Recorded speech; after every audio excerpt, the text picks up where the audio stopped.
Olá, ouvintes e leitores, sejam bem-vindos a mais uma leitura bíblica comentada do Ictus Podcast.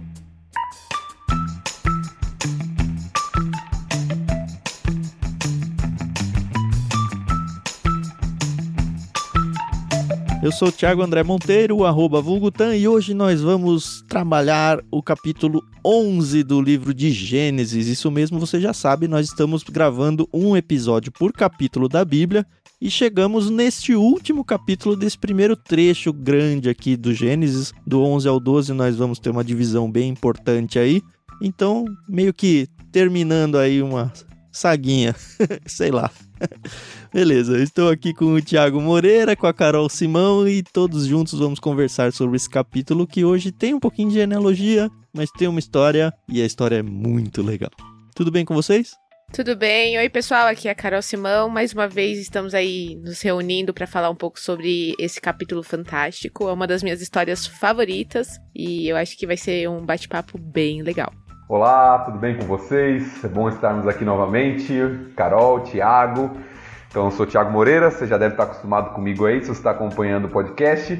E concordo com a Carol, apesar de ser uma história que não fala muito bem da humanidade, essa história da Torre de Babel, é uma história muito interessante. Eu gosto muito desse texto também e ele tem muito a nos ensinar. Beleza, vamos lá. A gente tem esse texto dividido em 3 partes. A gente vai lidar com ele em 3 partes.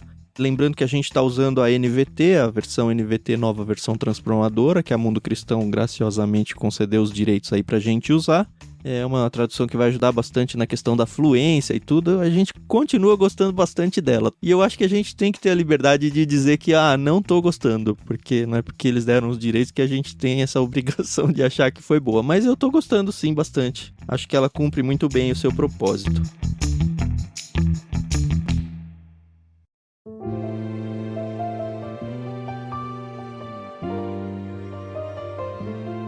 Você lê, né, Thiago? A primeira parte a gente vai do verso 1 até o verso 9.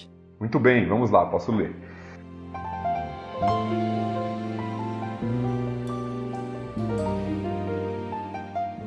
Houve um tempo em que todos os habitantes do mundo falavam a mesma língua e usavam as mesmas palavras. Ao migrarem do leste, encontraram uma planície na terra da Babilônia, onde se estabeleceram. Começaram a dizer uns aos outros: "Venham! Vamos fazer tijolos e endurecê-los no fogo." Naquela região era costume usar tijolos em vez de pedras e betume em vez de argamassa. Depois disseram: "Venham, vamos construir uma cidade com uma torre que chegue até o céu.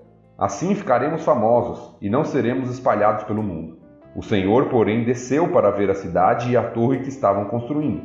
"Vejam", disse o Senhor, "todos se uniram e falam a mesma língua. Se isto é o começo do que fazem, nada do que se propuserem a fazer daqui em diante lhes será impossível. Venham, vamos descer e confundi-los com línguas diferentes, para que não consigam mais entender uns aos outros." Assim o Senhor os espalhou pelo mundo inteiro, e eles pararam de construir a cidade. Ela recebeu o nome de Babel, pois ali o Senhor confundiu as pessoas com línguas diferentes e as espalhou pelo mundo.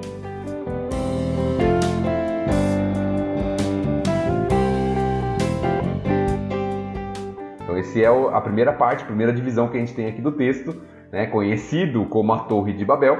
Apesar do texto não falar apenas da torre, fala de uma cidade, né, que está sendo construída. A gente muitas vezes coloca o nosso foco aqui na torre, mas esse texto é muito conhecido aí pelo nome de Torre de Babel. E eu queria chamar a sua atenção, antes da gente começar a comentar o texto, porque tem várias coisas legais aqui nesse texto interessantes de notar, um pouquinho na estrutura literária do texto. O Ictus trabalha bastante aí com questões literárias. Esse texto ele é muito belo literariamente. É um texto muito bem construído.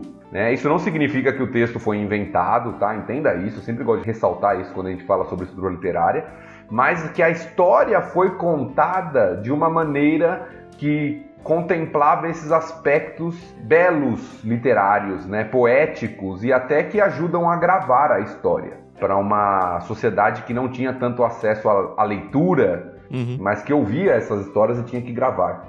Então o texto ele é composto, eu não sei se você já ouviu falar sobre isso, eu vou tentar explicar rapidamente o que é essa figura de linguagem. Uma figura de linguagem que chama quiasmo. Quiasmo é uma figura de linguagem que pensa numa forma de espelho ou até num bumerangue, uma figura de linguagem que vai e volta, né? Os elementos aqui, eles são colocados de forma cruzada. Né? E eu vou tentar explicar como funciona isso. Inclusive, a origem da figura de linguagem vem de uma letrinha grega, que é como se fosse um X. Ri, a letrinha, ela é como se fosse um X. E a estrutura, ela segue como se fosse um X, ela se inverte. Então, eu vou tentar explicar isso e como isso se mostra na narrativa aqui, né? Olha que no versículo 1, diz assim: houve um tempo em que todos os habitantes do mundo falavam a mesma língua. Essa é a primeira parte que a gente vai chamar de A, tá bom? E aí você vai lá para o versículo 9, lá no final, que vai ser a parte A de novo, o A vai ligar com o A. O A linha, né? Para usar um termo matemático, né? Isso. O versículo 9 diz: ele recebeu o nome de Babel, pois ali o Senhor confundiu as pessoas com línguas diferentes e as espalhou pelo mundo. Então o texto começa narrando que todos os habitantes do mundo falavam a mesma língua e termina falando que o Senhor os confundiu com línguas diferentes. Você está vendo aqui a semelhança, né, da estrutura. Começa de uma forma e termina de outra forma com relação a línguas. Línguas iguais, línguas diferentes. Aí o texto continua, no versículo 2. Ao migrarem do leste, encontraram uma planície na terra da Babilônia, onde se estabeleceram. E aqui é o que a gente vai chamar de B. E aí lá no versículo 8 a gente vai ter o B', que vai ligar com o B aqui. O Senhor os espalhou pelo mundo inteiro, e eles pararam de construir a cidade. Ela recebeu o nome de Babel. Então olha aqui a semelhança novamente. No versículo 2, eles se estabeleceram em uma planície na terra de Babilônia. Que é a origem, que vem da origem Babel também, né? Exato. Assim o Senhor os espalhou pelo mundo inteiro, versículo 8. Não é mais apenas um lugar, mas pelo mundo inteiro. E a cidade recebeu o nome de Babel. Então note os paralelos que o texto está nos mostrando. Aí nós vamos para a letra C, versículo 3. Começaram a dizer uns aos outros: venham, vamos fazer tijolos e endurecê-los no fogo. Depois do versículo 4. Venham, vamos construir uma cidade. Aí olha o que o versículo 7 diz, agora o Senhor falando, não mais os homens. Venham, vamos descer e confundi-los. Então note de novo o paralelo com a mesma expressão usada. Os homens falaram: venham, vamos fazer tijolos, venham, vamos construir uma cidade. Aí o Senhor responde: venham, vamos descer e confundi-los. No 6 até tem esse vejam aí que talvez faça um eco, não sei. Não é a mesma palavra ali, o vejam, mas também é uma chamada. Sim. Não é que nem o venham, é outra palavra, mas também é uma chamada. Vejam, né? Tem várias chamadas nesse texto. E aí o centro, essa é o C e o C'. E o centro, que geralmente é a parte de destaque do texto, a mais forte assim, que é a letra D, que não tem paralelo, ela está no centro mesmo. Você tem ABC, ABC', e o D está no centro. Você não tem D', né? O D está no centro. É o versículo 5 e 6, né? O Senhor, porém, desceu para ver a cidade e a torre que estavam construindo. Vejam, disse o Senhor, todos se uniram e falavam a mesma língua. Se isto é o começo do que fazem, nada do que se propuseram a fazer daqui em diante lhes será impossível. Então, essa é a estrutura do texto, belíssima. Ela vai descendo, A, B, C, D e volta. C, B, A. Então, legal. Só para você ter uma pitada aí de literatura, e você ver como a Bíblia ela é bela nesse sentido literário também. Isso já me convence de que quando a gente vai ler a Bíblia, a gente tem que ler com muita atenção, com muito, assim, vontade de pegar detalhes, assim, sem ser aquela leitura despretensiosa e corrida, assim, senão você não pega nada disso. Verdade. E aí, entrando um pouquinho no texto mesmo, pra gente comentar um pouquinho o texto, eu gostei da forma como a NVT começa o texto, apesar dessa expressão houve um tempo não existir no original, tá? No original é um pouco mais reto, né? Em toda a terra havia uma linguagem, mas eles constroem essa ideia temporal, que eu acho interessante, porque a gente viu lá no capítulo 10, no último episódio, que as pessoas já estavam aparentemente falando em línguas diversas. Cada clã, lembra que a gente até destacou, ó, guarda no bolso, a gente falou, cada clã já estava com a sua língua, com a sua região, com as suas cidades, e aí de repente parece que volta na história um pouco aqui, para falar, olha, tinha um tempo, ou seja, ele realmente voltou, e isso vai ficar mais claro ainda na segunda parte, se eu não me engano, que a gente ainda vai ler hoje, mas lembra que o Tiago falou que na época de Peleg, acho que foi no 10:25, Eber teve 2 filhos, o primeiro recebeu o nome de Peleg, pois em sua época a terra foi dividida. O irmão de Peleg recebeu o nome, enfim, e segue. Mas provavelmente essa divisão aconteceu aí. Isso. E aí, note que, cronologicamente, o capítulo 11 ele é anterior a essa divisão de línguas. Ele explica como surgiram essas línguas. Porque o 10 é uma genealogia. Então passa muito tempo naquela genealogia, que a gente só lê os nomes e pensa que não passou nada de tempo. Mas aí pessoa nascendo, pessoa morrendo, né? Vai mostrando aquela genealogia. Então passou muito tempo. O 10, então, o 11, desculpa, a Torre de Babel, ele está no meio do capítulo 10. Em algum momento ali no capítulo 10, que a gente acredita seja naquele momento ali de Peleg, como o Thiago falou. Então eu gosto da tradução aqui porque ela dá essa ideia mesmo. Essa questão temporal. E começa destacando que antes dessa divisão acontecer, antes desse evento aqui da Torre de Babel, todo mundo falava a mesma língua e usavam as mesmas palavras. Tem uma ênfase aqui no texto, né? Ele usa língua e palavras, né? Então o texto começa mostrando isso. Que, olhando assim, seria algo muito legal, né? Hoje em dia a gente tem que se matar para aprender grego, hebraico. Seria legal, inglês. E se você for pensar no contexto de onde eles vieram, todo mundo saiu da Arca do Noé ali. Que raios mudar a língua, sabe?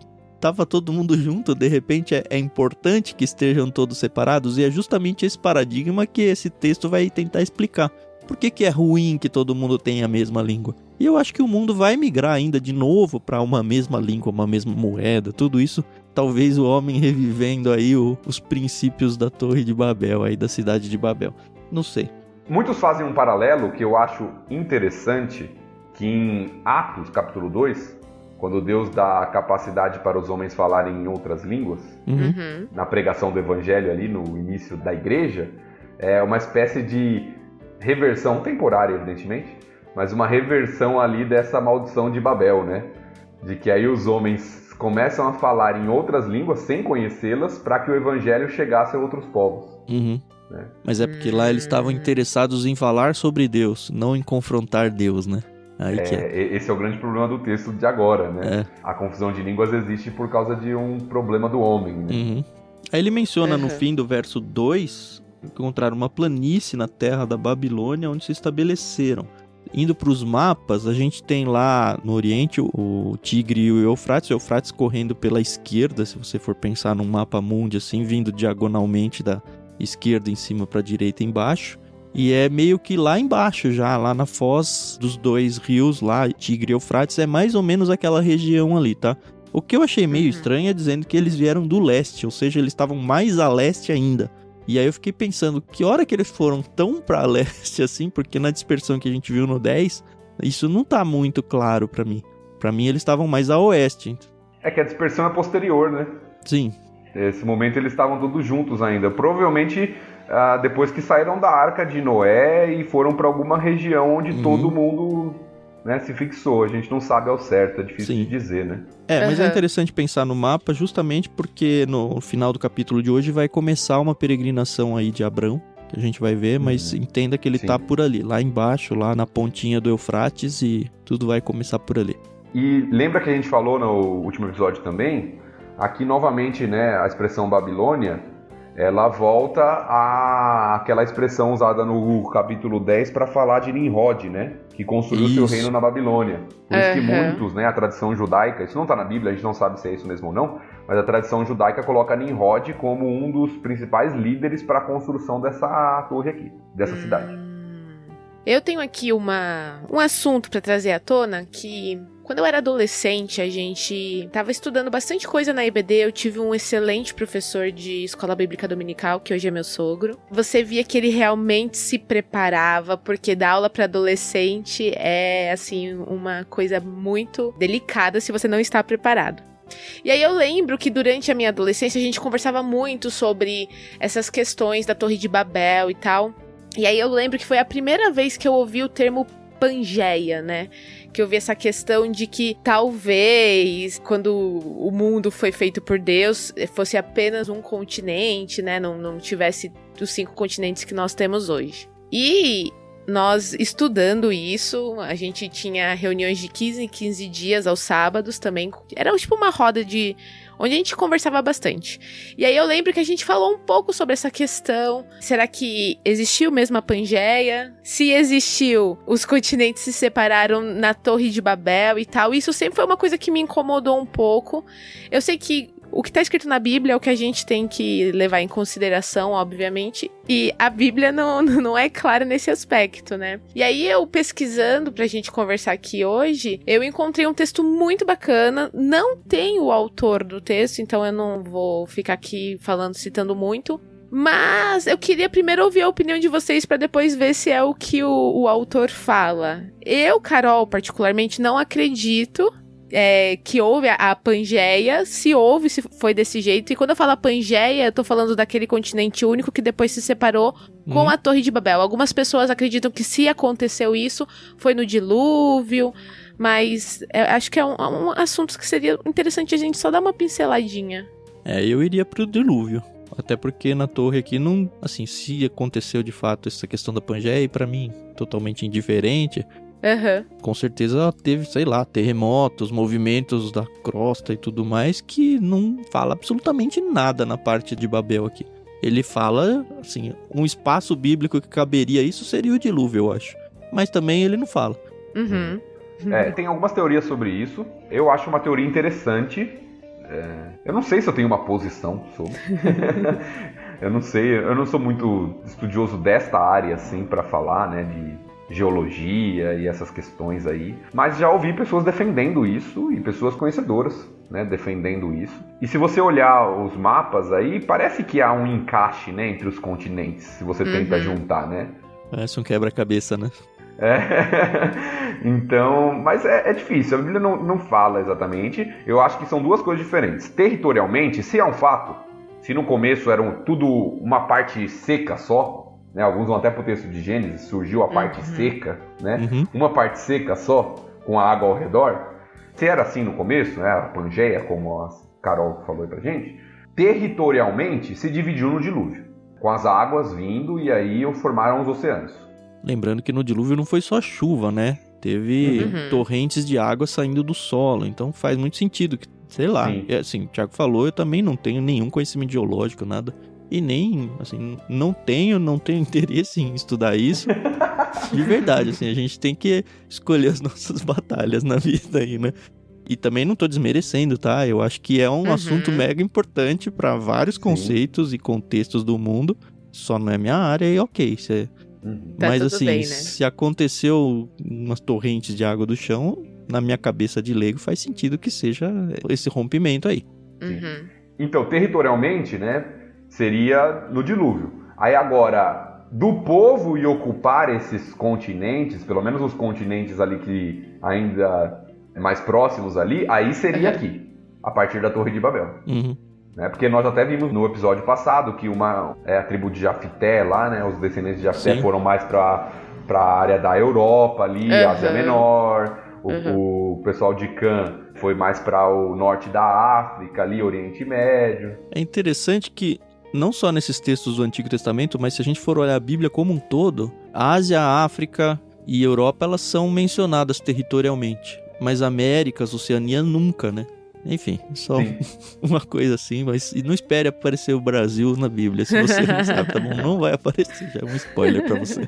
E eu tenho uma teoria apocalíptica sobre o Brasil que não é muito boa, mas deixa pra lá. Deixa pra quando chegar lá no Apocalipse. Ai.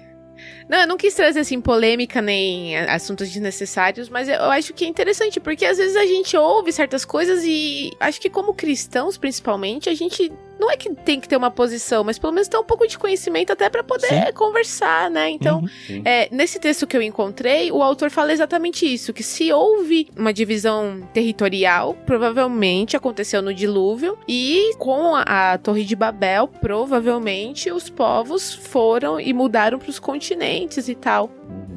Bom, é só assim, uma coisa que eu lembrei aí da adolescência e como eu falei, é uma das minhas histórias favoritas, exatamente por causa dessa coisa de confusão de línguas, e na minha cabeça foi tudo muito dramático, família se separando e crianças chorando porque não entendiam as suas mães, entendeu?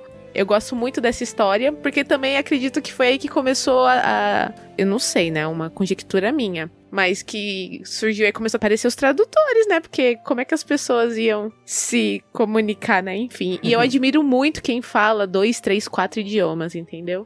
Então, eu queria muito, mas não sou dessas. Mas foi uma boa observação, Carol. Alguns, inclusive, ligam essa questão, da questão da Pangeia e tudo, com o Peleg. Porque fala que a partir dele a Terra se dividiu. Mas eu acho que ali não é a Terra literalmente. Eu acho que ali é uma leitura de divisão dos povos. E não da Terra no sentido físico, né? Territorial ali, físico.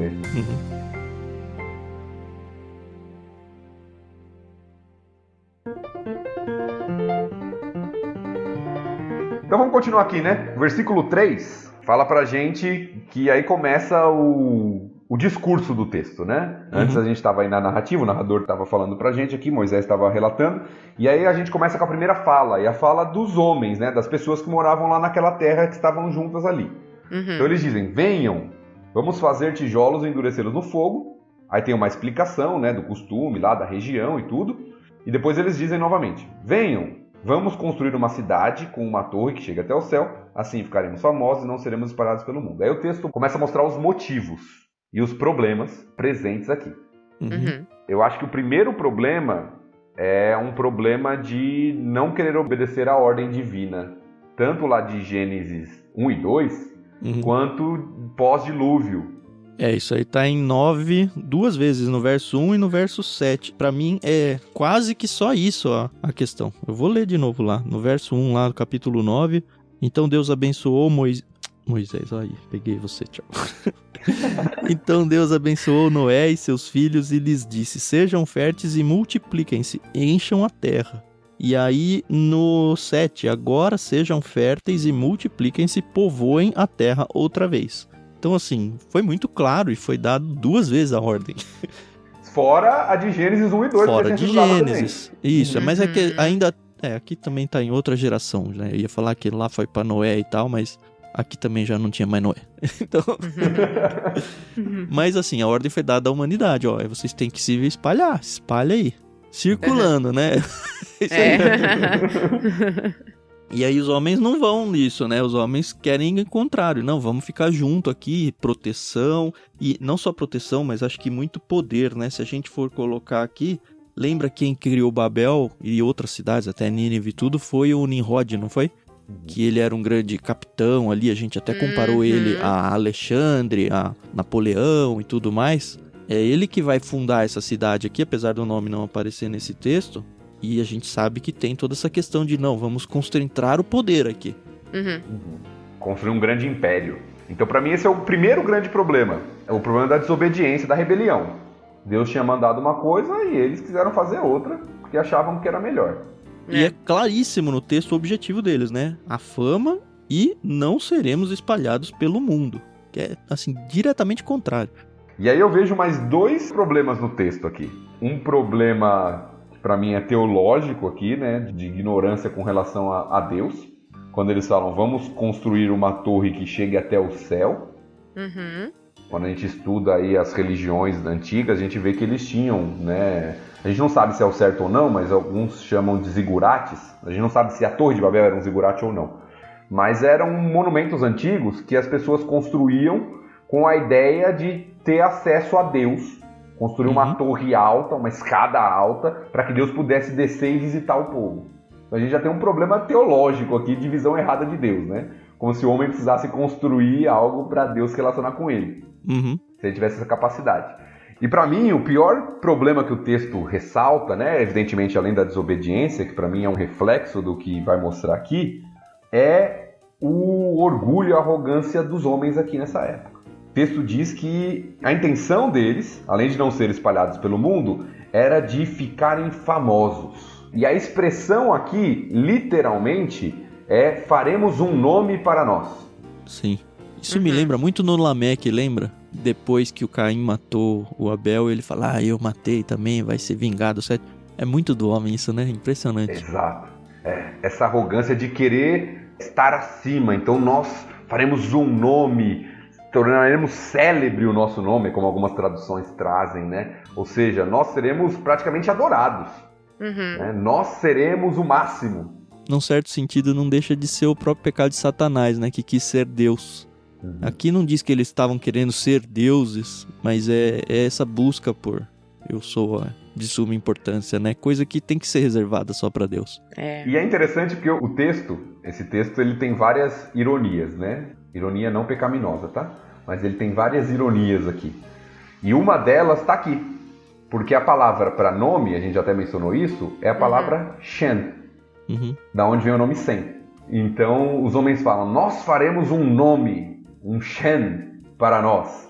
Né? E depois, Deus destrói tudo, e aí ele começa a contar como ele vai desenvolver a história, inclusive de redenção, através de um homem que chama Shem, que chama nome.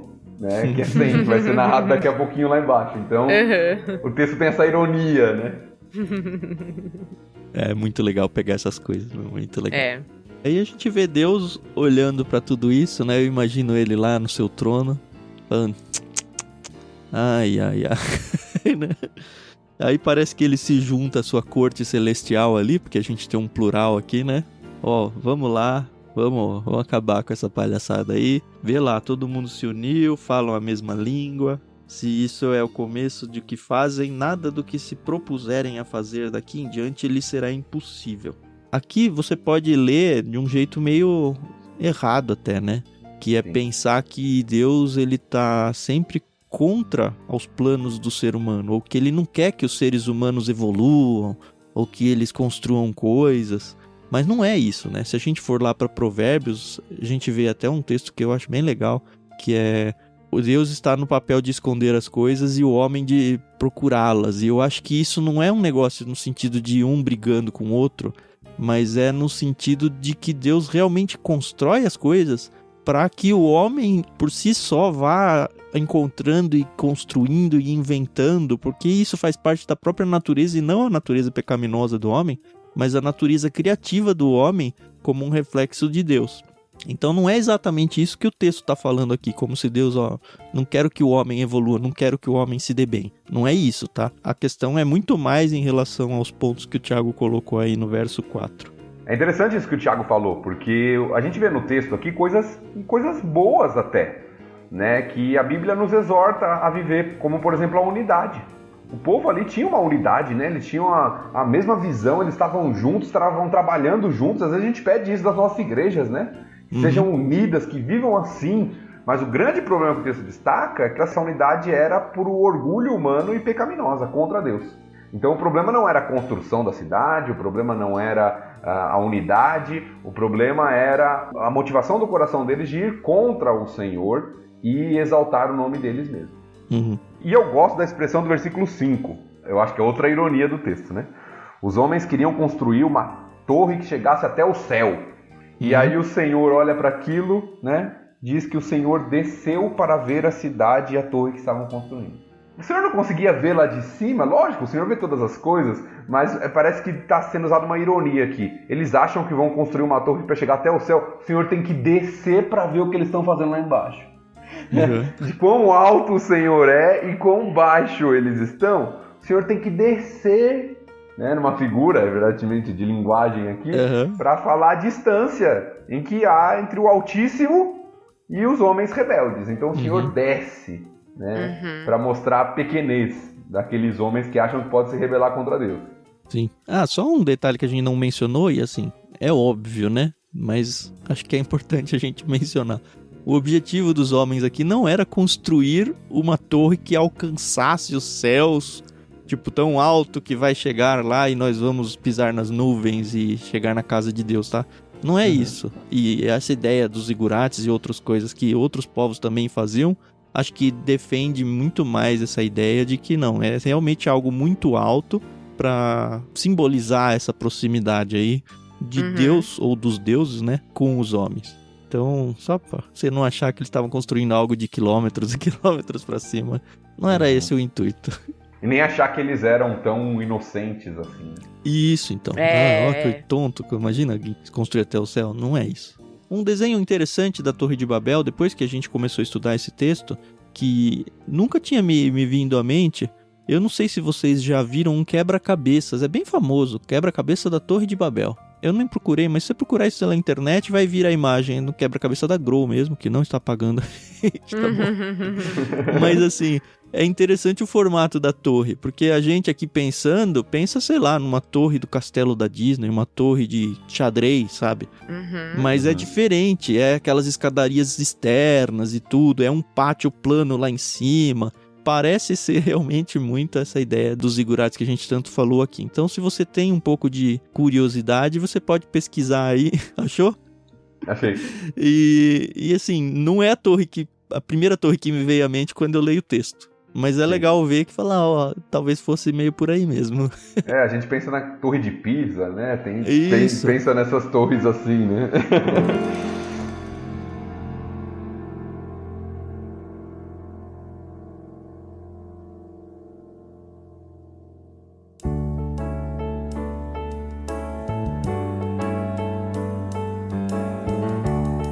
E aí eu acho que a gente entra no versículo 7, né? Onde o Senhor responde, contrapondo o que os homens tinham dito, né? Venham, vamos descer e confundi-los com línguas diferentes para que não consigam mais entender uns aos outros. Os homens falavam, venham, vamos construir, venham, vamos fazer tijolos. O Senhor diz, venham, vamos confundir todo mundo aí. Então nós temos aqui uma ação de Deus que é de confusão por causa do pecado da rebelião humana. Então Deus os confunde para que aquela, como o Tiago explicou bem, né, no versículo 7, para que aquela rebelião, orgulho, não se proliferasse, não aumentasse ainda mais. Então Deus intervém aqui nas atitudes dos homens para impedir que o mal continuasse crescendo. E acho que um destaque interessante no verso 8 é que aqui é o Senhor os espalhou pelo mundo inteiro. É um jeito do pai pegar a criança pela mão assim, sabe? Falar, vai, é aqui. Eu já tinha mandado você vir aqui, você não veio? Eu que vou fazer isso. Isso aqui tem um reflexo, pelo menos pra mim, eu sempre me lembro, do texto lá em Atos, depois de Pentecostes. Aliás, na própria ascensão, né, de Cristo, ele fala que a missão deles era Jerusalém, Judéia, Samaria e confins da terra, numa expansão assim do povo. E aí a gente vê que a igreja, ela faz a mesma coisa aqui, né? Pelo menos no conceito de não se espalhar. É interessante isso. Lá eles não estão contra Deus, tentando ser famosos, nada disso. Eles estão juntos porque está gostoso estar em comunhão com os irmãos. Só que a ordem de Deus era espalhem-se, vocês precisam levar esse evangelho longe. E se vocês ficarem aqui nessa bolinha, o evangelho não vai se espalhar.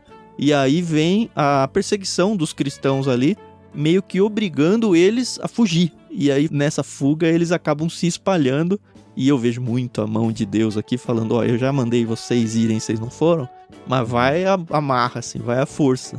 É a mesma coisa aqui, por motivações diferentes, mas não deixa de ser uma desobediência a Deus, né? E aí o Senhor os espalhando para que eles não pudessem, e dispersando as línguas, né? A forma dele de espalhar é dispersar as línguas. Então as pessoas estavam lá construindo, de repente um não entende mais o outro. E eles começam a se agrupar em grupos que se entendem.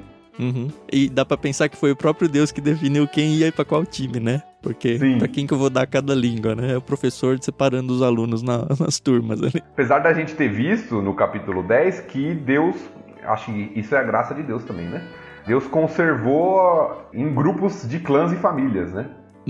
Não ficou um de cada assim separado, né? A Carol falou agora há pouco, não, imagina o filho chorando porque não entendia mais a mãe. Acho que Deus não fez isso. Eu acho. Eu acho que Deus usou... Até no juízo, Deus é gracioso, né? Bom, Carol, você quer se defender da sua... Não, nada a declarar. Eu aceito tudo da sua heresia aí, não? Heresia não, gente. Eu aprendi isso. Mas eu fiquei feliz em saber que pelo menos as mães não tiveram aí que se separar dos seus filhos. As mães, você não se preocupa com os pais, não? É que eu sou mãe. Tem um filme, eu não vou lembrar agora quem é o diretor, mas é aquele Mother, ou é Mom, não lembro agora, que é com a Jennifer Lawrence. E aí tem uma hora que ela tem um neném e tal, e aí o cara, que é o Javier Bardem, fala assim, eu sou o pai, me dá o menino. E aí tem todo um contexto lá, ela vira e fala assim, mas eu sou a mãe. E aí acaba o diálogo, entendeu? Então é isso. Hoje em dia, na separação, qualquer juiz deixa com a mãe, né? E o pai que paga a pensão.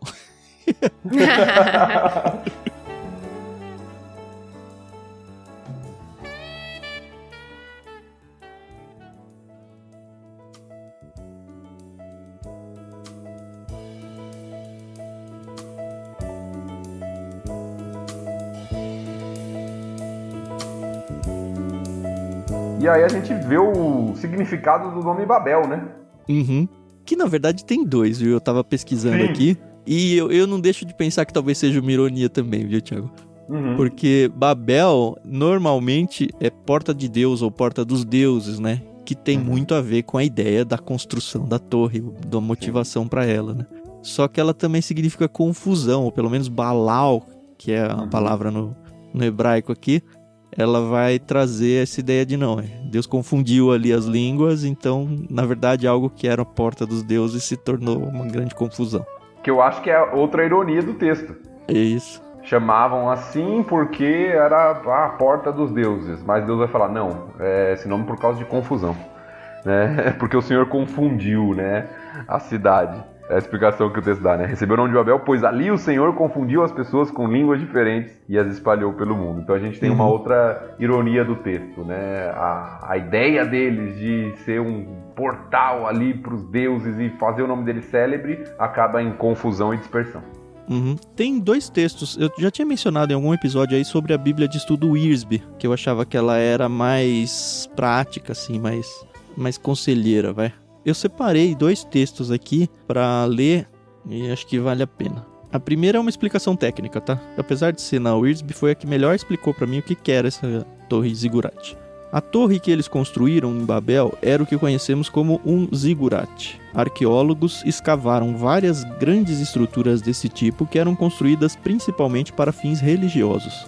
O zigurate era como uma pirâmide, com exceção de que os níveis sucessivos eram rebaixados para que se pudesse subir ao topo como uma grande escadaria. No topo ficava um santuário especial dedicado a uma divindade.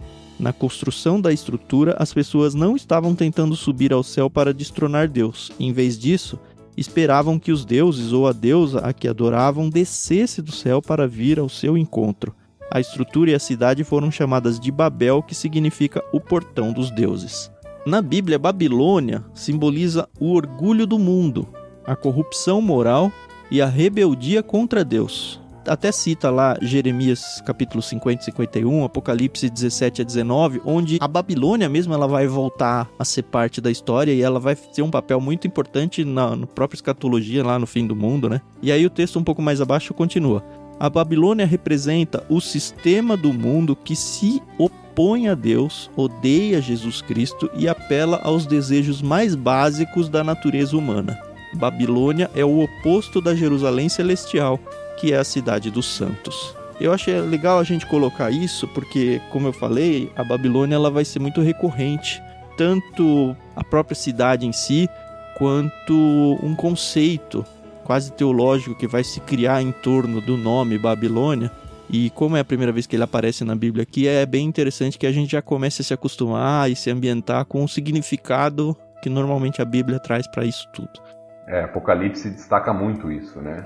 A Babilônia, como um povo anti-Deus, né? Uma cidade anti o Senhor. A Babilônia ela vai permanecer existindo como um espírito da Babilônia. E como nós usamos o termo, o espírito da época, sabe? É o sentido, assim. Esse continua, infelizmente, até os dias de hoje. Vai continuar até o fim do mundo aí. Mas acho que esse primeiro trecho acabou e a gente pode entrar aí nas duas partes de genealogia, que são curtinhas e tem coisas bastante interessantes, né? Sim, acho que sim.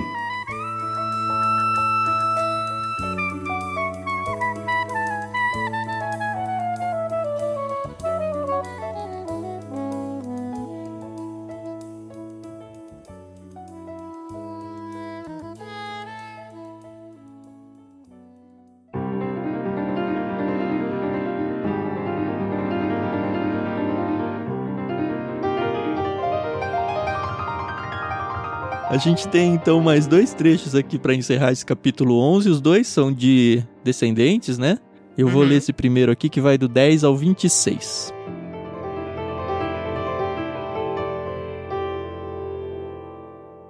Este é o relato da família de Sem. 2 anos depois do dilúvio, aos 100 anos, Sem gerou Arfaxade. Depois do nascimento de Arfaxade, Sem viveu mais 500 anos e teve outros filhos e filhas. Aos 35 anos, Arfaxade gerou Salá. Depois do nascimento de Salá, Arfaxade viveu mais 403 anos e teve outros filhos e filhas. Aos 30 anos, Salá gerou Éber. Depois do nascimento de Eber, Salá viveu mais 403 anos e teve outros filhos e filhas. Aos 34 anos, Eber gerou Peleg. Depois do nascimento de Peleg, Eber viveu mais 430 anos e teve outros filhos e filhas. Aos 30 anos, Peleg gerou Reu. Depois do nascimento de Reu, Peleg viveu mais 209 anos e teve outros filhos e filhas. Aos 32 anos, Reu gerou Serug. Depois do nascimento de Serug, Reu viveu mais 207 anos e teve outros filhos e filhas. Aos 30 anos, Serug gerou Naor. Depois do nascimento de Naor, Serug viveu mais 200 anos e teve outros filhos e filhas. Aos 29 anos, Naor gerou Terá. Depois do nascimento de Terá, Naor viveu mais 119 anos e teve outros filhos e filhas. Depois que completou 70 anos, Terá gerou Abrão, Naor e Arã.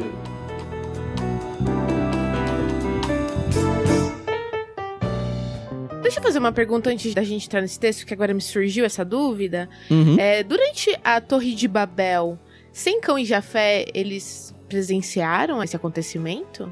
Eu acho que não. Se a gente coloca lá já na época de Peleg, É muito tempo como depois, a gente né? falou, já passou um bom tempo. É que a gente lê as genealogias e a gente tem essa tendência de achar que tudo tá perto, né? Mas eu acho que já se passou entre o dilúvio e a Torre de Babel, passaram alguns bons anos aí, né? Aham. Uma coisa que eu achei interessante aqui, ó, se a gente voltar no capítulo 10, naquela parte dos descendentes de Sem, no verso 22, os descendentes de Sem foram Elão, Assur, Arfaxade, Lude e Arã. Arfaxade é o terceiro aqui da lista de 5. No entanto, começa aqui no que a gente leu, 2 anos depois do dilúvio, aos 100 anos, Sem gerou Arfaxade. Eles não descem da arca com filhos, pelo menos a Bíblia não diz isso. Parece que só tem eles. Então, em 2 anos, ele já estava no terceiro filho. Ou a ordem não vale, lá no capítulo 10, eu não sei. Mas lá eu acho que talvez seja assim. Era bem comum eles colocarem do primogênito para baixo, né? Mesmo com o Arfaxade sendo a raiz aqui que vai levar a descendência do Arão, ele é o terceiro da lista aqui, né? E nós temos aqui, ó, olha as gerações aqui. Arfaxade gerou Salá, Salá gerou Eber, Eber teve 2 filhos, o primeiro recebeu o nome de Peleg. Então de Sem, ó, Sem, aí tem o Arfaxade, que é o filho, tem o Salá, que é o neto, tem o Eber, que é o bisneto, depois tem o Peleg. Então eu não sei se Sem estava vivo. Passaram algumas gerações aqui. Isso sem contar que provavelmente a gente teve na Septuaginta, né? Você que não está acostumado, que é a versão grega aí, né? A tradução para o grego do Antigo Testamento. Lembrando que o Antigo é em hebraico, né? Pelo menos quase tudo, né? Isso, aí nós temos a tradução para o grego, né? Que é chamada de Septuaginta. Nós temos ainda Cainã antes de Selá, que é o que o Tiago falou num episódio anterior lá de Lucas, que a lista de Lucas traz Cainã. Isso está presente na Septuaginta. Então nós temos ainda aí Cainã. Então nós temos algumas gerações que passaram, eu não sei, né? E nós vimos que a longevidade naquela época começou a diminuir pós-dilúvio. Sim. Então é bem provável que eles não estavam presentes na Torre Essa de Babel. lista aqui já começa a ver que os filhos começam a nascer mais cedo, entre os 20 e 30 anos. Antes era o que? 100 anos, lembra? 130, 500. E as mortes, apesar de ainda ser bem longevos em relação a nós, tipo, Salá viveu mais 403 anos e teve filhos e filhas, um pouquinho mais abaixo, o Peleg viveu mais 209, olha a comparação pro 403. E aí lá no fim, depois do nascimento de Terá, Naor viveu mais 119 anos. Então, assim, vem caindo drasticamente, assim, não demora muitas gerações para acontecer isso. E o interessante é que lá no 10 ele menciona irmãos, né? Aqui não, né? Ele vem numa linha única e vai desprezando todo o resto. Porque o objetivo é justamente chegar na trinca aqui, Abrão ainda, né? Naor e Arã. Olha, mas eu não tinha reparado isso. O 11, dá pra gente fazer conta. Você que é bom em matemática aí, Thiago, quiser trazer conta depois? Sim. Dá pra gente contar e eu acho que tudo que eu falei tá errado. Porque olha aqui, o Sem viveu mais 500 anos depois que ele gerou Arfaxade. Então ele viveu bastante ainda. E aí nós temos que Arfaxade gera Salá aos 35, depois Salá gera Eber aos 30, Eber gera Peleg aos 34. Então eu acho que Sem tava vivo sim. 65, 70, 80, 99. É, parece que ele tava vivo sim ainda. E tava bem vivo ainda, né? Eles começaram a ter filhos mais cedo. Uhum. Aham. Nossa, pode ser então que o Sem tenha visto o Abrão, será? Eu vou fazer essa conta depois. Será que chegou Olha até lá? as contas aí. Não é difícil, Chega. ó. Porque, ó, chega fácil. É 35 mais 30, 65 mais 34, 99, é isso? É isso aí. 99 mais 30 de Peleg, é isso? Mais 129. 30, 129, 130, 131, 161, 100, mais 30 anos, 191, 220. 220. É isso aí. Aos 29 anos, Naor gerou Terá. Depois viveu mais... Você teve outros filhos. Depois completou mais 70 anos. A gente tava em 100 e pouco, né? 120, não é? 210, eu acho. Isso. 220. Que seja, 200 mais 70 e 290. Ele viveu 500 anos. Nossa, ele viveu muito tempo ainda junto com o Abrão. Isso se a gente pensar que não tem nenhuma lacuna aqui nessa genealogia, né? Aham. Mas provavelmente, né? Porque ainda sobra bastante, né? Mesmo para algumas lacunas ainda sobra. Legal. Uhum. E o Peleg, é interessante que no 10 ele para no Peleg, né? Lembra? Ele fala do Peleg, fala do Joktan, que foi irmão dele, né? E aí ele para. E eu acho que ele para justamente pro interlúdio de Babel, que corrobora com aquela ideia de que no tempo de Peleg é que a Terra se separou, que foi dividida. Aham. Uhum. Que ele tinha que chegar até ali só pra falar, beleza, agora teve a divisão das terras. Aí ele retoma lá do início, volta pro dilúvio e vem, passa batido por Peleg, chegando até onde é o assunto de interesse de fato, que na verdade é Abrão, né?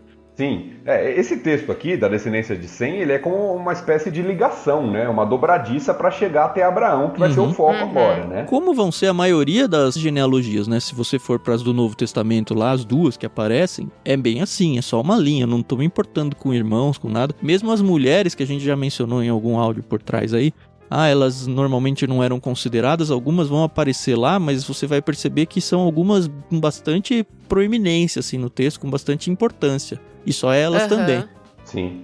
E lá no 10, a diferença também, Thiago, é que quando chega em Peleg, ele fala do irmão de Peleg, que é Joktan. Uhum. E aí mostra os descendentes de Joktan. Sim.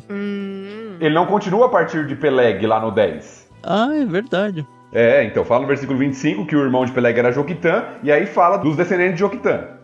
Joktan foi antepassado de Almodá, Salef e tal, e faz toda aquela lista de nomes lá. Mas é interessante, porque antes ele vem certinho, fulano gerou tal, e aí gerou tal, e aí quando chega no Joktan ele joga um caminhão de nomes, assim, né? É meio que, provavelmente o pessoal que, tipo lá, era uma região que era povoada, e pra quem era o ouvinte primeiro ali, que era o povo de Israel saindo do Egito, fazia sentido pra eles essa lista aí, meio que pra falar, esse povo que vive aqui é tudo daí. É meio isso, né? Isso. Aí a diferença na genealogia que a gente tá vendo agora, do capítulo 11, que a gente acabou de ler, é que segue a de Peleg até chegar em Abraão, né? No caso, Abrão aqui ainda, né? Como a gente vai ver. Sim.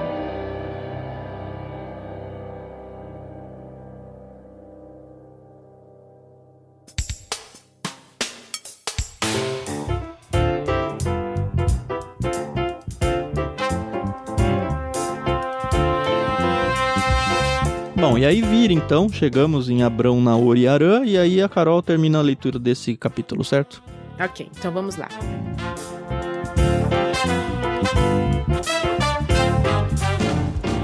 Esse é o relato da família de Terá, pai de Abrão, Naor e Harã. Harã, que foi o pai de Ló, morreu em Ur dos Caldeus, sua terra natal, enquanto seu pai Terá ainda vivia. Tanto Abrão como Naor se casaram. A mulher de Abrão se chamava Sarai, e a mulher de Naor, Milca. Milca e sua irmã Iscá eram filhas de Harã, irmão de Naor. Sarai, porém, não conseguia engravidar e não tinha filhos. Certo dia, Terá tomou seu filho Abrão, sua nora Sarai, mulher de seu filho Abrão, e seu neto Ló, filho de seu filho Harã, e se mudou de Ur dos Caldeus. Partiram em direção à terra de Canaã, mas pararam em Harã e se estabeleceram ali. Terá viveu 205 anos e morreu enquanto ainda estava em Harã.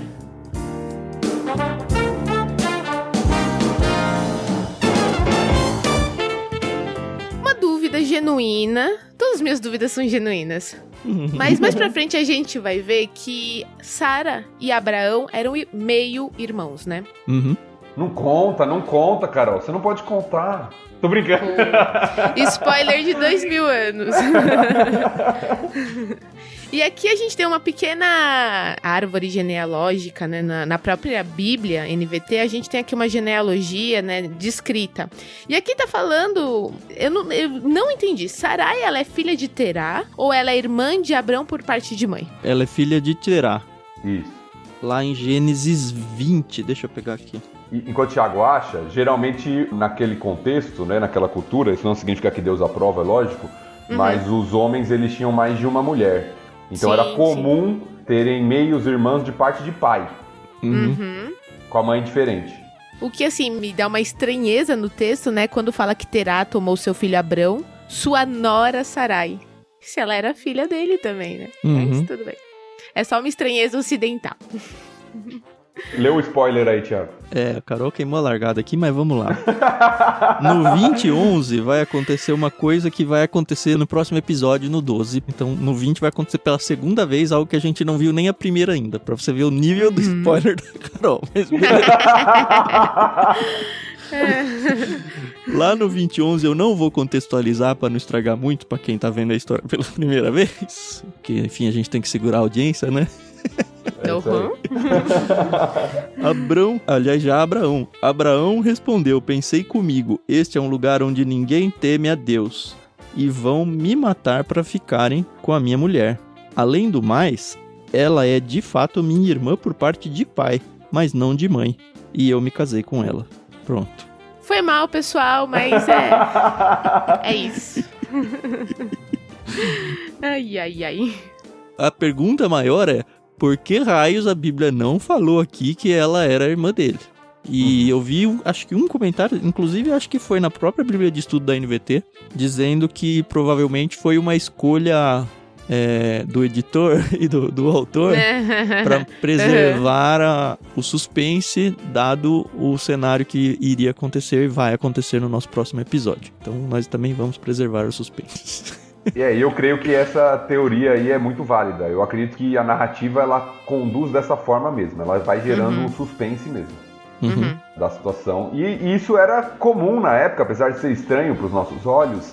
E depois, na lei que vai ser dada por meio de Moisés, a gente vai começar a ter regulamentação a respeito dos casamentos com parentes e tal, e ter proibições com relação a isso.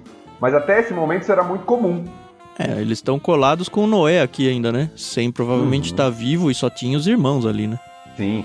E a Carol falou da questão da árvore genealógica dessa família. É interessante a gente pensar isso, né? Porque Abraão ainda, casa com Sara, que é sua meia-irmã.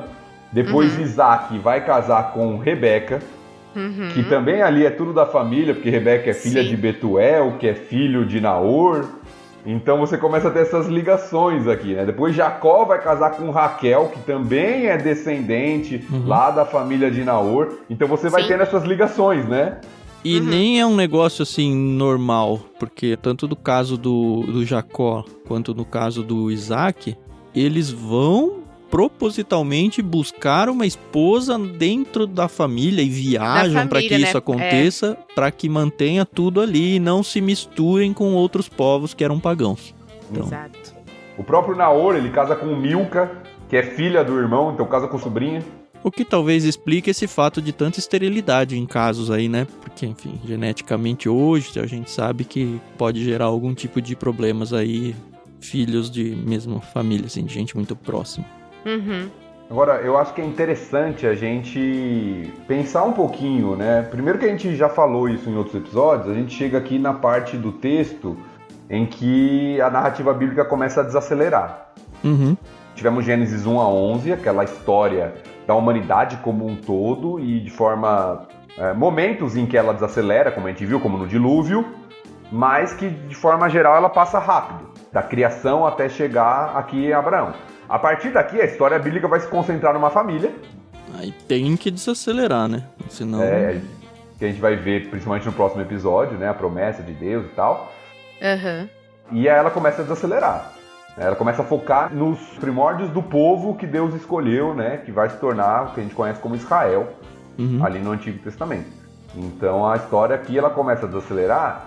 E é importante a gente ver quem é essa família, né? Logo no começo. Porque a gente olha para esses homens hoje como Abraão, né, como a gente conhece hoje, já com seu nome mudado, e ele é conhecido como o pai da fé, né, um herói da fé, um grande exemplo para nossas vidas. Mas nós vemos aqui, tanto na história de Abraão como um todo, quanto logo no começo, que parecia ser uma família não muito promissora, né? No sentido humano. E a gente vê como Deus vai usando isso. Né? Ele não escolhe os heróis, né? Ele constrói os heróis. É interessante. Exatamente, né? Porque o grande herói é ele, no final das contas, né? O próprio Senhor. Então a gente vê aqui uma família com alguns problemas, né? Se você vai para só ler um texto, que tá fora daqui, mas só para mostrar isso para quem não conhece, se você for lá para Josué, capítulo 24, finalzinho do livro de Josué, Josué vai falar um pouquinho a respeito de quem era Terá e Abraão, né? No caso lá, né? Então Josué 24, versículo 2 diz assim: Josué disse a todo o povo: Assim diz o Senhor, o Deus de Israel. Muito tempo atrás, seus antepassados, incluindo Terá, pai de Abraão, e de Naor, viviam além do rio Eufrates e serviam outros deuses. E aí ele vai contar a história, mas eu tirei e tal, de lá. Então você nota que essa família era uma família idólatra. Sim, como a maioria ali, né? E olha que interessante, é uma família idólatra, sendo que Noé estava muito próximo deles ali, sendo que o ascendente principal aí, Sem, provavelmente ainda estava vivo. E viu, né, o dilúvio, viveu o dilúvio. E já foi o suficiente para eles se tornarem idólatras. Olha como é o coração do ser humano, né? Sim. E aí a gente nota que o dilúvio, tem muitas pessoas que falam assim, não, por causa da maldade humana vai acontecer outro dilúvio. A gente sabe que outro dilúvio não vai acontecer, mas outra tragédia desse ponto. Mas a gente vê que isso sempre aconteceu. O homem não aprendeu com o dilúvio. A maldade, ela voltou a se proliferar porque faz parte da nossa natureza pecaminosa e corrompida. Sim. Então, o fato de estarmos vivos é a misericórdia do Senhor, né? É a graça de Deus. A gente não pode se achar melhor do que o pessoal dos tempos de Noé. Não, nós somos melhores do que eles, que eles foram destruídos pelo dilúvio, a gente não é. Então, o Thiago destacou, né? Isso vai acontecendo aqui e a gente vai vendo que essa família, ela não tem nenhum mérito diante de Deus. Não. E aqui ainda a gente pode até dar uma justificativa, ou pelo menos tentar explicar, porque, passaram gerações e tal, mas a gente vai ver o povo saindo do Egito quando chegarmos um dia no Êxodo. O povo, que todo mundo sabe, né, passa pelo meio do mar. E em poucos dias, assim, ele já tá blasfemando contra Deus. Você trouxe a gente aqui pra morrer, a gente vai morrer de fome e tal. Cara, o mar abriu agora e você passou no meio. E o exército que tava te perseguindo foi afogado. Como que você duvida de Deus depois de um negócio desse, sabe? Mas é o ser humano. E construindo um bezerro de ouro, né? Então, é o ser humano. Ele já se tornou idólatra ali, tipo, semanas depois do acontecido. É que a memória é muito curta, né? Não tem jeito. A gente se esquece muito rápido, né? Das misericórdias do Senhor. Né?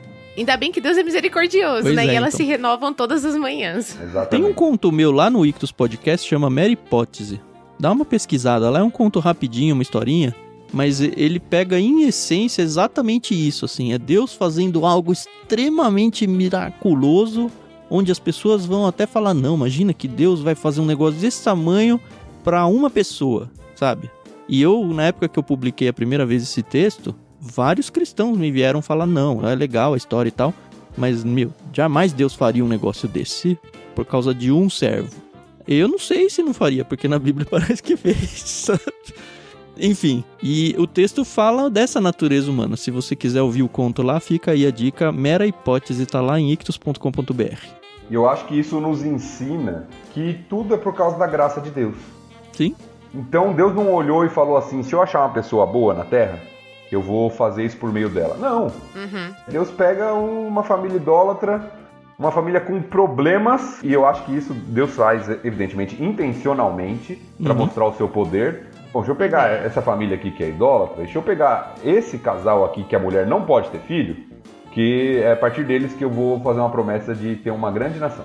É bizarro. Mas assim, ainda assim, para essa pessoa idólatra com todos esses problemas, e a gente vai ver que o Abraão aí tem, de fato, muitos problemas de duvidar de Deus, apesar dele ser conhecido como o pai da fé, né?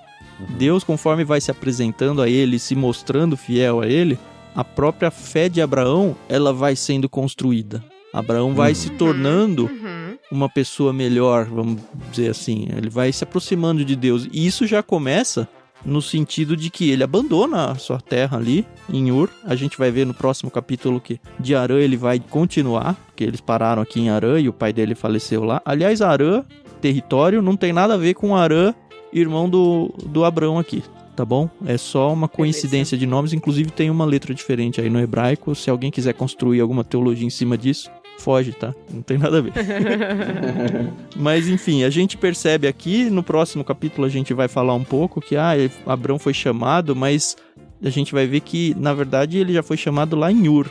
E só um detalhe técnico aqui, a distância de Ur ficava bem lá embaixo mesmo, assim, mais embaixo do que a Babilônia que a gente já mencionou aí na Torre de Babel.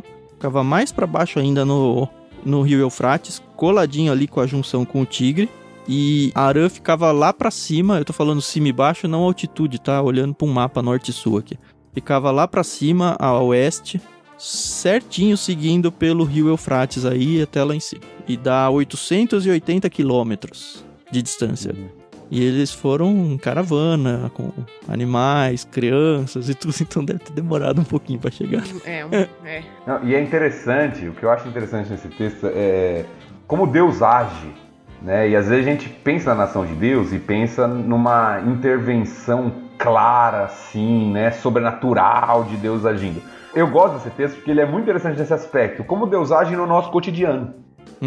Nas coisas que a gente acha que são naturais, né? E que talvez nem tenha nenhum pedaço de Deus agindo ali, né? E como Deus age? Porque o texto narra pra gente o seguinte, né? Certo dia, Terá tomou seu filho Abrão, sua nora Sarai, seu neto Ló, e se mudou de Ur dos Caldeus.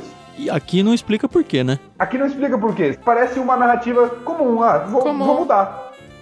Vou mudar. Certo dia, né, Terá levantou e falou, vamos mudar de terra, vamos sair de Ur dos Caldeus, e partiram para a terra de Canaã, só que pararam em Harã.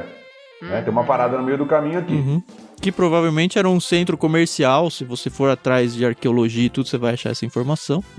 Mas Terá de fato não chega, né? Terá nunca chega em Canaã. Eles param em Harã e lá ele morre. Mas se você for pro capítulo 15 de Gênesis, versículo 7, vai ter algo muito interessante ali. Porque o Senhor falando para Abraão diz assim, então o Senhor lhe disse, eu sou o Senhor que o tirei de Ur dos Caldeus para lhe dar essa terra como posse. Então, Terá levantou com sua família e saiu de Ur dos Caldeus. Mas quem tirou ele de lá? Quem tirou ele de lá foi Deus. Então você vê a providência divina agindo aqui, né? E conduzindo, né, a história. Não é algo assim do acaso. É Deus agindo. E ele age nas nossas vidas hoje, como você falou, né? Eu realmente acredito que Deus está envolvido na escolha dos nossos cônjuges. Deus está envolvido na escolha da faculdade que você vai fazer, e na hora que você passa em 2 ou 3 vestibulares, Deus tem que estar envolvido na escolha de qual faculdade que você vai fazer, não do curso, mas de qual cidade de repente você vai se mudar ou não vai se mudar de cidade. Não é bobagem ou um conto de fadas quando a gente diz, vamos orar para ver a vontade de Deus. Porque Deus não vai chegar assim com um anjo de luz na nossa frente e falar, olha, Tiago, você tem que fazer isso. Ele não vai me dar um sonho para falar que a minha decisão tem que ser essa. Mas nós temos o Espírito Santo que habita em nós, que nos dá, de alguma forma que a gente não entende, nos dá uma paz, nos dá uma certeza. Entendimento, né? E isso acontece a partir do momento em que nós convidamos Deus para fazer parte dos nossos planos. Assim. Eu estava lendo Lucas agora, antes dessa gravação, a crucificação de Cristo. Cristo angustiado, ele fala... Olha, Deus, se dá para tirar isso aqui da minha frente, tira, mas que seja a sua vontade e não a minha. E é o próprio Deus, né, na pessoa de Cristo ali, reconhecendo isso e convidando Deus para falar, olha, mesmo que seja uma coisa extremamente desagradável para mim, que eu não quero fazer, que seja a sua vontade. Somando isso com tudo que a gente vê de histórias, é uma grande lição para todos nós, para que Deus realmente faça parte de todos os detalhes, os menores que sejam, a decisão de mudar de uma escola, de mudar de uma cidade, de mudar de um emprego, Deus tem que estar convidado para essa decisão junto. Eu gosto muito de um livrinho fininho, do Heber Campos Jr., que chama Tomando Decisões Segundo a Vontade de Deus. Sensacional. É muito legal, porque ele fala sobre isso, sobre como às vezes a gente até espiritualiza essa questão da vontade de Deus, né? E às vezes espera um sonho, às vezes espera alguma coisa, como o Thiago estava falando, e como Deus ele nos dá parâmetros para a gente tomar decisões de acordo com a sua vontade, na sua palavra, através o Tiago falou, da oração, através da relação com os nossos irmãos em Cristo, com a igreja. Uhum. E nos dá sabedoria para tomar decisões que sejam dentro dos seus parâmetros e que vão agradá-lo. Sim. Então, Sim. eu acho que isso é interessante, né? Da gente pensar desse assunto também. Tem uma oração que eu faço, e ela é difícil de fazer, mas eu sempre faço, não porque não é sempre que eu tô nessa situação, mas sempre que eu estou nessa situação, que eu vou explicar, eu faço essa oração. Que é quando eu tenho que tomar alguma decisão na minha vida. A gente passou uma recente no Ictus, que a gente tava fazendo coisas, planejando coisas novas pra fazer e tal. E no nosso coração não, vamos fazer isso, é isso que vai dar certo. A gente já sonha todo um sucesso, uma coisa bem sucedida por um caminho e tal. E aí depois de alguns dias eu percebi que eu não tinha, principalmente por ser uma coisa de Deus, assim, sabe? Que mexe com as coisas de Deus. Eu não tinha colocado isso diante de Deus e orado pra falar, ó Deus, isso aqui parece muito ser uma coisa pró-Deus. Mas ainda assim eu não orei. E aí essa é a oração que eu costumo fazer nesses momentos. É falar, Deus, eu quero fazer isso. Parece que essa é a melhor coisa pra fazer. Parece que isso vai te honrar, parece que vai ser bom pra muita gente, pra nós também. Mas se isso de alguma forma for desonrar o seu nome ou prejudicar de alguma forma, dado que tá tudo indo bem e parece que é isso que vai acontecer, faz com que não dê certo o Senhor. Porque se for só por mim, vai dar certo. É um jeito de eu convidar Deus pra entrar, sabe? E adivinha, Carol, o que aconteceu? O quê? Não deu certo. Viu? E depois que não deu certo, a primeira sensação que vem é aquele desapontamento. Você fala, puxa, tava tudo tão legal. Mas dura 10 minutos. Porque depois eu me lembro das várias vezes que eu orei e aí eu falo, Deus, obrigado porque não deu certo. Porque foi isso que eu pedi. Eu não sei pra que lado isso ia dar. O Senhor sabe. Pois É assim, é uma oração, como eu falei, é uma oração difícil de fazer. Porque, de repente, você tá gostando de uma menina e você quer se casar com ela.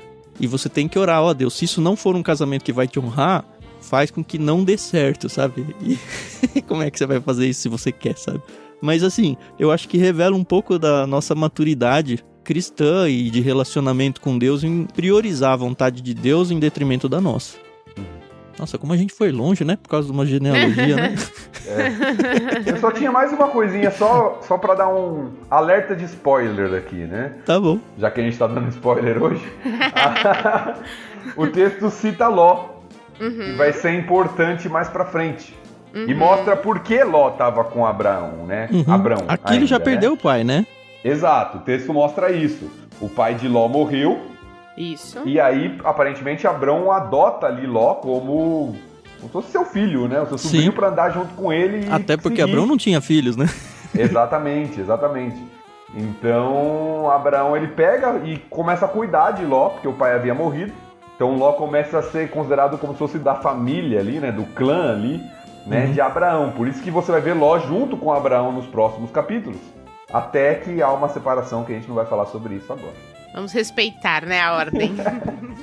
Bom, o texto termina com eles em Harã e o Terá, que é o pai, morre. Inclusive em outras traduções é Tera, né? É a primeira vez que eu vejo com acento no Terá. Mas do pouco do hebraico que a gente estudou, eu suspeito que aqui tem um re no final que dá esse no fim. Não sei se tem ou não, mas provavelmente é oxítona mesmo. Posso até verificar. Não precisa, é idiotice. Você, ouvinte, não se preocupe com isso, tá? Tera ou terá, você lê do jeito que quiser. O importante é o conteúdo aqui. O importante é ler, né? É isso aí.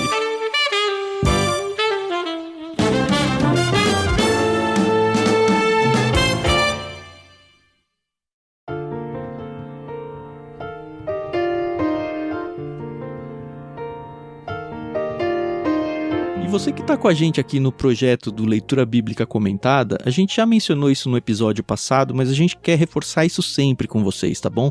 A gente tem lá no Clube Ictus um plano que é assim perfeito, mas perfeito mesmo para o pessoal que acompanha a Leitura Bíblica Comentada. Se você não conhece ainda, é o Plano Vida, você pode fazer parte acessando ictus.com.br, ICHTHUS, e nele você vai receber na sua casa todos os meses um livro de vida cristã prática. Não é um livro de teologia alta, de estudos, de seminário nem nada, é algo realmente mais prático mesmo e tem muito a ver com o nosso projeto. O livro que a gente mandou agora, em junho de 2021, foi tão especial que a gente queria falar um pouquinho sobre ele para vocês, para justamente vocês perceberem o tipo de livro que a gente manda lá. Mas acho que a Carol podia contar um pouquinho, talvez até ler a contracapa, um trecho pelo menos, porque eu sei que ela começou a ler esse livro e, olha, já impactou ela assim de cara, né? Conta um pouquinho como foi a experiência aí, Carol. O livro que nós enviamos foi um lançamento da autora Tish Warren. O primeiro livro que nós enviamos foi Liturgia do Ordinário. Inclusive, temos um programa com irmãos.com. É um livro fantástico. E esse aqui é um lançamento chamado Oração da Noite, para quem trabalha, vigia e chora. E eu achei muito interessante esse subtítulo, né? Chorar. Só para vocês terem uma noção, eu vou ler só a contracapa para vocês entenderem mais ou menos o que é esse livro. Você vê Deus no escuro? É a primeira pergunta que aparece. Depois de perder seu filho, seu pai e sua cidade natal no mesmo ano, Tish Harrison Warren não conseguia mais orar. A autora do best-seller Liturgia do Ordinário reaprendeu a orar, a crer e até a sofrer com uma simples oração repetida a cada noite. Compartilhando o que aprendeu, esse livro contém profundas reflexões sobre as diversas vulnerabilidades humanas, incluindo doenças imprevistas, lutos duradouros, alegrias perdidas e cansaços teimosos, e como Deus parece estranhamente ausente em cada uma delas. Então, assim, é um livro maravilhoso, fantástico. Eu comecei a ler e tem mexido muito comigo, tem mexido muito com essa questão, né, de a gente tá vivendo uma situação onde muitas pessoas queridas estão partindo. Às vezes a gente não consegue nem se despedir, né? Tanto por causa da Covid, quanto de qualquer outra situação, né? Acidentes, doenças terminais. E às vezes você não consegue se despedir, você não tá nem esperando que a pessoa parta. E isso mexe muito com a nossa fé, né? Você falou pra mim, começou a ler, começou a chorar, né? Nossa! Primeiro porque a autora, ela já começa dando aqui um pouquinho do que é a experiência dela. E eu, gente... Olha, eu nem vou falar porque eu já vou começar a chorar de novo, entendeu? Mas pra vocês terem noção, ela escreveu esse livro em 2020, na Páscoa de 2020. Então é um livro super recente. É maravilhoso. Se você ficou interessado, entenda que esse livro já foi enviado no kit de junho e quem recebeu foi todo mundo que assinou em maio. Então, se você assinar hoje, você não vai mais receber ele. Você pode, obviamente, ir atrás desse livro se você se interessou pelo título e comprar. Mas o que a gente queria mostrar aqui pra vocês é justamente esse plano vida como um complemento ao seu estudo bíblico, à sua devoção diária, para você realmente ter livros, sempre livros de muita qualidade, com curadoria de primeira, tá? A gente vai atrás de várias pessoas diferentes para indicar esses livros pra gente. Então, se você gosta desse assunto de vida cristã prática em todos os sentidos, esse é o plano especial, assim, para você. Eu acho que é o que, de todos os planos que a gente tem no Clube Ictus, é o que casa melhor com o nosso projeto aqui de leitura bíblica comentada. Fica então a sugestão aqui nossa, obviamente que você vai ajudar muito o nosso projeto, mas muito mais do que você ajudar a gente sendo um dos nossos assinantes, a gente quer ajudar e abençoar a vida de cada um de vocês, tanto aqui como a gente faz no podcast, quanto com o nosso trabalho lá no clube. Eu acho só interessante falar uma coisa, Tan, que algumas pessoas, elas assinam, por exemplo, o plano Peixe Grande, mas se interessam pelo plano Vida. Você pode fazer um combo disso, entendeu? E receber os dois planos em casa. Sim. Ou se você fala, poxa, eu tô interessada agora em participar do plano Vida, não tem problema nenhum, é só você entrar em contato com a gente faz a alteração da sua assinatura. Algumas pessoas procuraram, eu queria o outro também. No plano Peixe Grande, que eu já sou assinante, é muita coisa. No plano Peixe Grande a gente tem a opção de planos bimestrais, então você pode pagar e receber a cada 2 meses no plano Peixe Grande, e nos outros que são um pouco mais barato, você recebe normalmente todos os meses. Exato, então a opção é o que não falta, boa literatura é o que a gente manda, tá aí a seu dispor e nós estamos aqui pra te ajudar, te auxiliar e a gente só quer que você cresça. E você pode fazer um teste, né, porque a gente não tem carência, não tem nada do tipo, então nada impede de você, vou assinar 1 mês, 2 meses e ver como é que é, ver se eu gosto e aí depois cancelar, a gente não vai ficar triste com você não, pode ficar bem tranquilo, tá? A gente realmente quer abençoar a sua vida através da literatura de qualidade aí. É isso aí.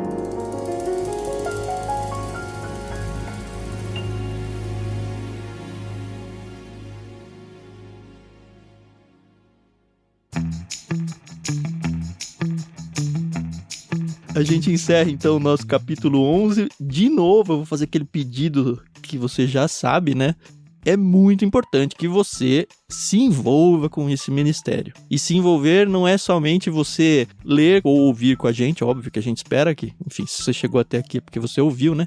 Mas que você leve esses áudios para outras pessoas, junta um grupo na igreja, um grupo de jovens, um grupo de senhoras, um grupo na sua casa, um pequeno grupo. Olha que oportunidade legal para vocês se debruçarem uma vez por semana em um único capítulo, e da mesma forma que a gente fez aqui, pegou um texto de descendentes aqui, de genealogia, olha quão longe, quantas lições a gente tirou simplesmente porque são 3 pessoas conversando sobre um único texto bíblico, sabe? Isso que a gente fez aqui, vocês podem fazer de várias e várias formas, tirar muitas conclusões a mais do que a gente já concluiu. Óbvio que a gente quer ouvir essas experiências de vocês, então marca a gente lá em @clubeictus, escolhe aí Instagram, Twitter, Facebook, e deixa a gente participar com vocês. Mas o mais importante agora é fazer com que as pessoas conheçam esse projeto, para que cada vez mais pessoas possam participar também dessa leitura bíblica com a gente, tá bom?